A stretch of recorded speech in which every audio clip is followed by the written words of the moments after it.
Grandes emoções, hein, gente? Fala a verdade. Lembrou aí? Lembrou de alguma coisa no dia? Esse é o nosso intuito, viu? Nosso intuito é que você possa relembrar esses momentos tão preciosos, irmãos, na presença de Deus. Eu queria, nessa manhã de casamento conjunto, deixar uma palavra para você, num texto muito interessante sobre o caminho de um homem com a sua donzela. Ele está lá em Provérbios, no capítulo 30, no versículo 18. Ele diz o seguinte: há 3 coisas que são maravilhosas demais para mim.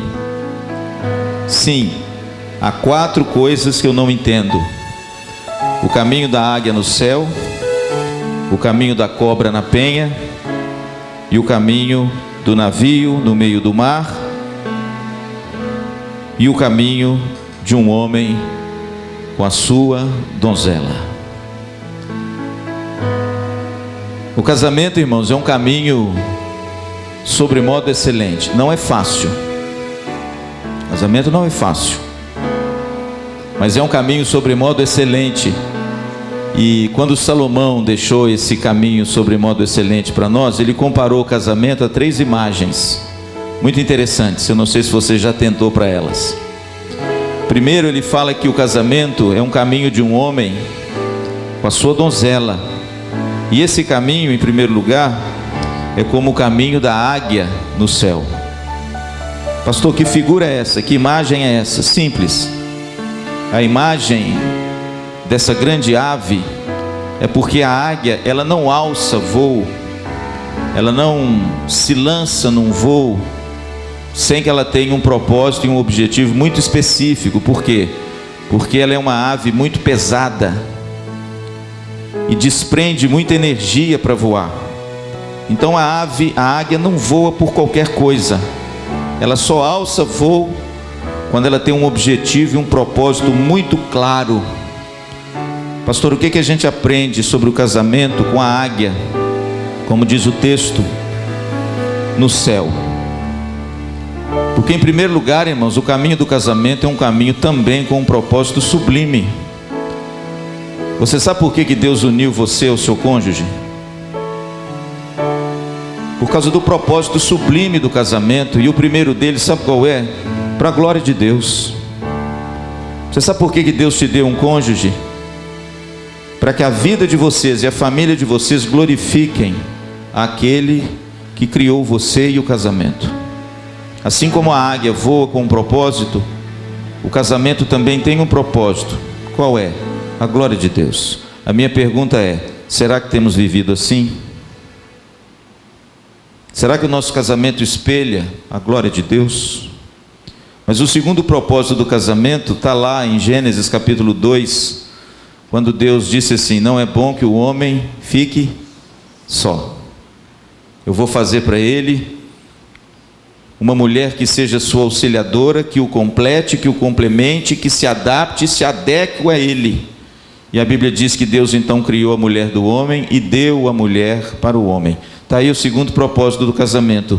O casamento é um caminho com um propósito sublime, e esse propósito é a felicidade do homem. O casamento foi feito, querido, para você ser feliz. O casamento foi feito para você não viver sozinho, como eu disse de manhã. O casamento foi feito para que você constitua uma família, e essa família, como diz o profeta Isaías, seja a família bendita do Senhor. É por isso que eu fiz questão de colocar essa imagem no fundo, porque o propósito de Deus é esse: eu e a minha casa, nós serviremos ao Senhor.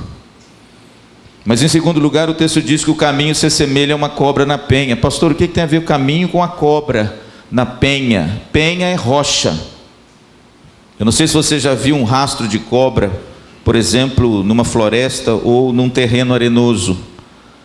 Quando você olha o rastro da cobra, fica fácil para você entender o seguinte: aqui passou uma cobra. Por quê? Porque como ela rasteja, o rastro da cobra é exatamente o caminho que ela faz e deixa uma marca assim, que não tem jeito de você não reconhecer que é uma cobra. Mas sabe o que o texto diz? que o caminho de um homem com a sua donzela é semelhante ao caminho da cobra na rocha. Por quê? Porque quando a cobra serpenteia na rocha, ela não deixa rastros, ela não deixa marcas. Pastor, o que isso significa? Significa que o caminho do casamento tem que ser um caminho pautado e trilhado pelo perdão. Porque quem não perdoa, machuca o outro. Quem não perdoa, deixa marcas no outro. Quem não perdoa, constrói um casamento de amarguras e rancores, e que com o tempo podem destruir o relacionamento e o amor. Não há nada mais triste do que uma mulher amargurada. Não há nada mais triste do que um homem ferido. Não há nada mais triste do que um casamento rancoroso, que quando você inicia uma conversa, um dos cônjuges desentulham aquelas coisas lá do passado. Sabe por quê? Porque no fundo deixaram marcas no coração. E é por isso que o casamento, querido, como todo relacionamento, inclusive na igreja, ele tem que ser pautado e trilhado pelo perdão. Sabe por quê? A Teresa não é perfeita, embora seja melhor do que eu. Eu não sou perfeito. Vocês não têm um pastor perfeito. Ninguém aqui é perfeito. Todos nós somos imperfeitos. Numa altura do casamento, você vai ferir o seu cônjuge. Numa altura do casamento, você vai fazer o seu cônjuge derramar lágrimas por causa da sua grosseria. Numa altura do casamento, a esposa vai fazer o marido se entristecer profundamente pelo seu descaso e desprezo. É por isso, querido, que o caminho do casamento e qualquer relacionamento no mundo precisa ser pautado à semelhança da cobra na penha. Quando olha para trás, não deixa. E sabe como é que você começa uma nova história? Pedindo perdão e liberando perdão. Por isso, querido, que esse momento é muito bacana, porque a gente pode recomeçar tudo através do perdão, amém? A gente pode arrancar aquela folha toda suja, borrada, manchada, aquela folha que a gente escreveu e que a gente não está gostando. Quem escreve sabe o que eu estou falando. E aí você rasga aquela folha e joga fora. Eu sou do tempo que não existia computador, e quando a gente escrevia era na munheca, e até hoje eu gosto de escrever muito com a mão, né? Eu escrevo muito com caneta e tinta. A gente arranca o negócio e joga fora, e a gente fica maravilhado. Sabe por quê? Quando você arranca a página toda suja, você vê que depois tem uma página em branco, limpinha, pronta para você escrever uma nova história. Eu espero que esse casamento represente isso para você. O caminho de uma donzela é o caminho da cobra na penha. Não deixa marcas, não deixa rastros. Certamente ao longo da nossa história, minha e da Teresa, e sua do seu cônjuge, seja uma história pequena ou seja uma história longa, algumas coisas aconteceram que foi muito ruim para vocês dois. E fruto talvez de um comportamento e de uma palavra errada que saiu dos seus lábios e feriu tanto o seu cônjuge. E essa palavra de repente encontrou guarita no coração, e de repente essa palavra ficou guardada. E de tempos em tempos, quando surge uma coisa, uma discussão, uma música, uma circunstância, você se lembra disso e você fica triste. É por isso que o casamento, querido, a gente tem que ter humildade, muita humildade, para a gente liberar o perdão quando pedirem, e a gente também pedir perdão quando a gente errar. O caminho de um homem com a sua donzela é como o caminho da cobra na penha. Tem que estar limpo, amém? Tem que quitar aquilo que de repente eu fiz e machucou tanto você, e que eu estou aqui para pedir perdão. E por favor, me perdoe, porque eu vou pedir a Deus para daqui para frente eu ter atitudes melhores para com você. Agora, o mais bonito de todos, irmãos, me perdoem, é que o casamento é comparado, diz o texto, ao caminho do navio.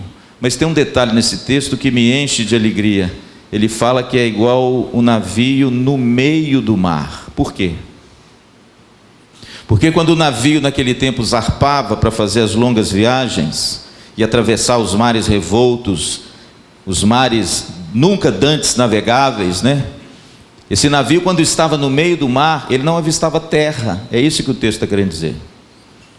Os tripulantes do navio, os passageiros, olhavam aos 4 cantos e não viam terra. Por quê? Porque a terra, enquanto você está vendo, você sabe para onde você vai. Mas o caminho no meio do mar, você olha para os lados e você não vê o azimute, o norte, você não enxerga nada. É por isso que o autor, filósofo, homem de Deus, Salomão, disse que o caminho de um homem com a sua donzela é como o caminho de um navio no meio do mar. Por quê, pastor? Porque lá no meio do mar, ele não pode olhar para os lados. Os tripulantes têm que olhar para cima. Ele é guiado pelas estrelas. Ele é guiado por aquilo que os astros indicam. E à medida que a estrela aparece no céu, o navio então mostra a rota onde ele deve trilhar. Irmãos, que imagem esplendorosa para nós. O casamento não é coisa da terra. Deleta essa imagem que o casamento foi fruto de um acordo social dos homens. Deleta essa imagem que o casamento é uma construção sociológica. Deleta essa imagem que o casamento foi uma necessidade que o homem arrumou de ter parceiras para procriação. Deleta essa imagem, querido, que o mundo quer colocar em você. Sabe por quê? Porque o mundo quer desmerecer tudo aquilo que vem de Deus e tudo aquilo que é princípio da sua palavra. O casamento não é instituição terrena, o casamento é instituição celestial. Você é um milagre do céu. Só que às vezes você não sabe disso. E é por isso que essa imagem, irmãos, é uma imagem tão linda. Sabe por quê? Porque ele diz que o caminho de um homem com a sua donzela é igual ao navio, o caminho do navio no meio do mar. Nós temos que olhar para cima. Nós temos que olhar para Deus, nós temos que olhar para a sua palavra. Por quê? Porque é lá que tem os princípios, é lá que tem a orientação, a bússola, para que o meu casamento e a minha família sigam uma trilha feliz. Em nome de Jesus, meus amados, olhem para o céu, olhem para Cristo, olhem para as Escrituras, porque é de lá que vem o seu socorro, a sua bússola, a sua âncora, o seu amparo, e aquilo que a Bíblia preceitua com respeito aos papéis. Que coisa importante, irmãos. Qual o papel do homem no casamento? Quem vai me informar qual é o meu papel no casamento? É Deus. Quem vai me informar qual o papel de uma esposa no casamento? É Deus. Quem vai me informar qual o papel de um filho numa família? É Deus. Quem vai me informar como eu tenho que tratar minha esposa? É Deus. Quem vai me informar como a minha esposa tem que me tratar? É Deus. Quem vai me informar como eu crio os meus filhos? É Deus. Por isso, irmãos, essa imagem é uma imagem tão esplendorosa. Portanto, meus amados, nós vamos recomeçar nessa renovação da aliança, esse caminho sobremodo excelente, que começou um dia, mas não acabou, amém? Só que ele vai acabar quando Deus quiser, e não quando eu quiser. Portanto, meus amados, que momento maravilhoso, que coisa abençoada. Eu sei que alguns aí tiveram uma grande dificuldade de tirar a aliança do dedo. Eu sei que a maior luta de hoje não foi a cerimônia, foi a aliança sair do dedo. Mas louvado seja Deus, irmãos. Eu prefiro que essa aliança não saia mesmo, do que essa aliança sair e nunca mais voltar. Você recebeu uma caixinha, está aí com você? Nessa caixinha, nós temos 2 alianças. E agora, nós vamos renovar os nossos votos com o nosso cônjuge. Mas não se esqueça dessa palavra, que eu queria deixar para vocês nesse último dia, nesse último momento do nosso encontro de casais. O casamento, querido, é um caminho sobre modo excelente. É uma vocação maravilhosa que Deus dotou a mim e a você. Cumpramos a nossa vocação com dignidade. É um caminho sobre modo excelente porque, em primeiro lugar, é um caminho com um propósito sublime. Deus uniu você para você fazer o seu cônjuge feliz. E Deus uniu você para que os dois glorifiquem o Pai que está no céu. O meu casamento com a Tereza e a minha família tem que ser um cantinho do céu e não a cozinha do inferno. O meu casamento com a minha Tereza tem que ser um pedacinho do céu. E o meu lar tem que ter um bom perfume, sabe de quem? De Cristo. Eu e a minha casa serviremos ao Senhor. Pastor, eu vou errar algumas vezes na minha vida? Vai. Mas graças a Deus, irmãos, que o sangue de Jesus nos perdoa e nos purifica de todo pecado. Amém? Graças a Deus que há recomeço sempre para aquele que tem um coração humilde, libera perdão e sabe pedir perdão. Tem tantos homens, eu digo homens porque às vezes tem homens com um ímpeto mais assim, exacerbado, que ferem às vezes as esposas com tantas palavras chulas, vis. Quem sabe nessa manhã, querido, seja um dia de você pedir a Deus, como Isaías pediu: Senhor, toca na minha língua com a tenaz do teu altar, purifica os meus lábios. Não há nada que fere mais uma mulher do que uma palavra dita a mau tempo, do que uma palavra dita com o espírito de diminuir, de machucar, de ferir. Casamento, querido, é um caminho pautado pelo perdão. Que seja assim na sua vida, que seja assim na minha vida, em nome de Jesus. Mas o mais importante de tudo, irmãos, a razão de nós estarmos aqui, de existir a igreja, é porque o casamento é um caminho guiado pelo céu.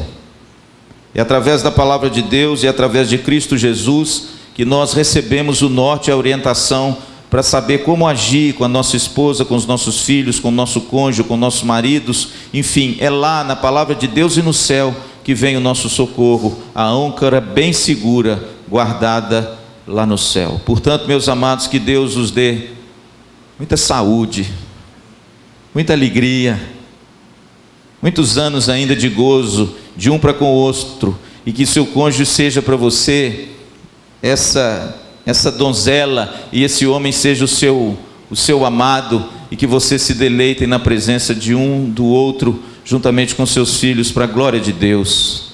Que Deus possa dar graça, e que a partir desse momento, quem sabe, tão simples, mas tão significativo, o Espírito do Senhor não possa renovar e restaurar aquilo que se perdeu ao longo dos anos. Esse é o nosso desejo. Amém?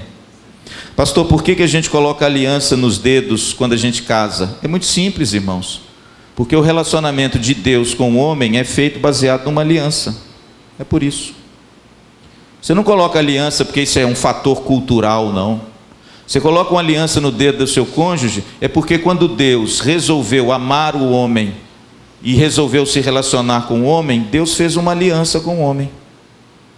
E essa aliança vem sido renovada ao longo de todos os séculos, até chegar o dia em que veio aquele pelo qual a aliança se cumpriu. Qual o seu nome?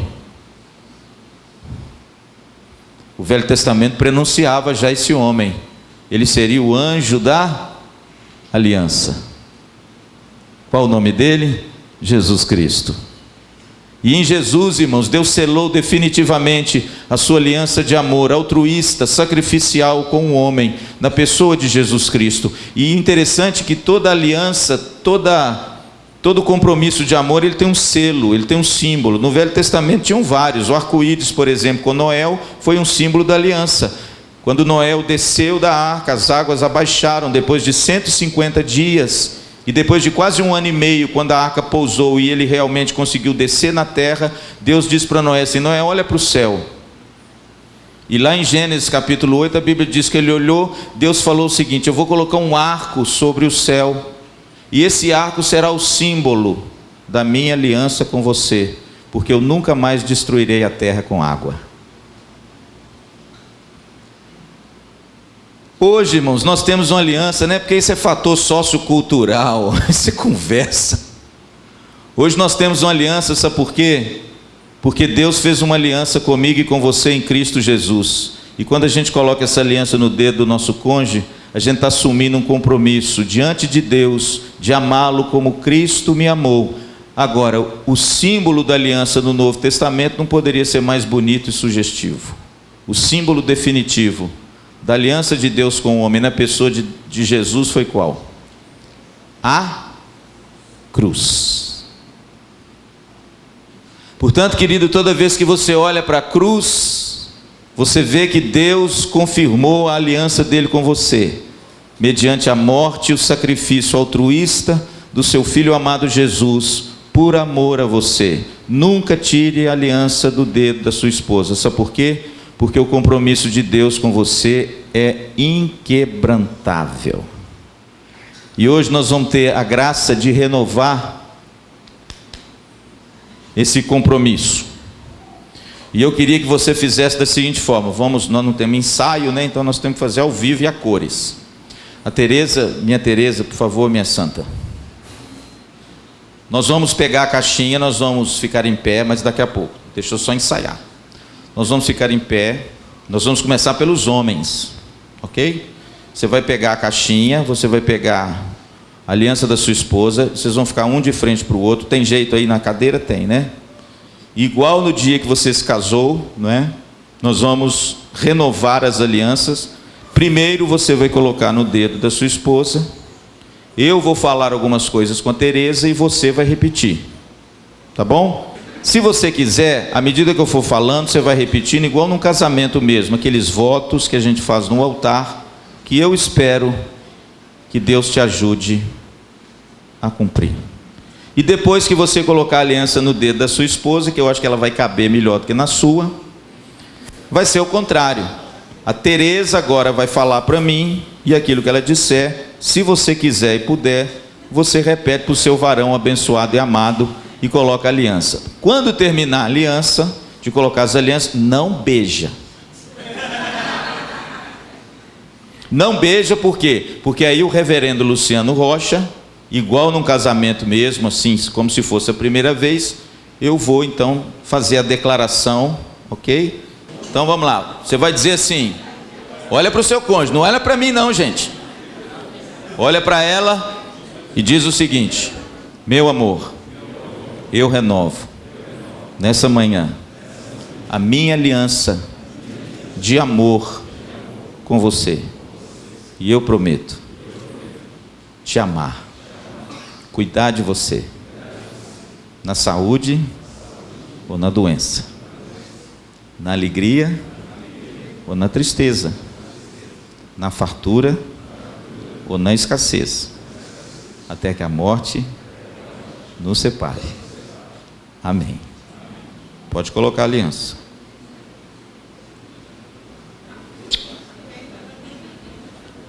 Meu amor, eu quero renovar a minha aliança com você nesta manhã. E eu prometo te amar, te respeitar, ser submissa a você, como a igreja é de Cristo. Cuidar de você na alegria ou na tristeza, na saúde ou na doença, na fartura ou na escassez, até que a morte nos separe. Amém. Pode colocar a aliança. Irmãos, na qualidade de ministro do Evangelho, na qualidade de pastor da Igreja Presbiteriana do Brasil, diante de Deus e diante dos homens, eu declaro nessa manhã que vocês agora, como marido e mulher, renovaram a aliança do casamento até que a morte os separe. Não se esqueçam que vocês receberam de Deus um chamado de serem marido e mulher até que a morte os separe.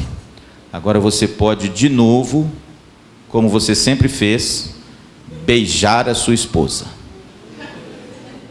Viva os noivos! Uhul! Deixa eu ver aí com você. Vamos lá. Agora, você vai sair do seu lugar e dar um abraço aí nos noivos. Sobre toda a terra. Sobre toda a terra tu és o rei, sobre as montanhas e o pôr do sol.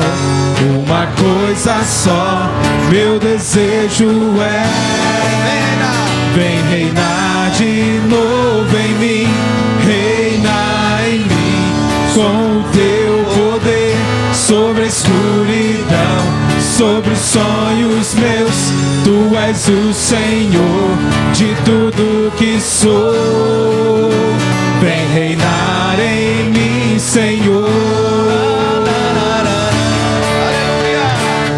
Sobre o meu pensar, tudo que eu falar faz-me refletir a beleza que há em ti.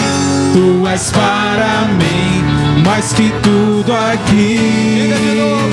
Vem reinar de novo em mim, reina em mim com teu poder sobre a escuridão, sobre os sonhos meus. Tu és o Senhor de tudo que sou. Vem reinar em mim, Senhor. Sobre o meu pensar, tudo que eu falar faz-me refletir a beleza que há em ti. Tu és para mim mais que tudo aqui. Vem reinar de novo em mim, reina em mim com o teu poder sobre a escuridão, sobre os sonhos meus. Tu és o Senhor de tudo que sou. Vem reinar em mim, Senhor, reina em mim com teu poder sobre a escuridão, sobre os sonhos meus. Tu és o Senhor de tudo que sou. Vem reinar em mim, Senhor. Vem reinar em mim, Senhor. Vem reinar em mim, Senhor. Aleluia! Pode aplaudir os noivos.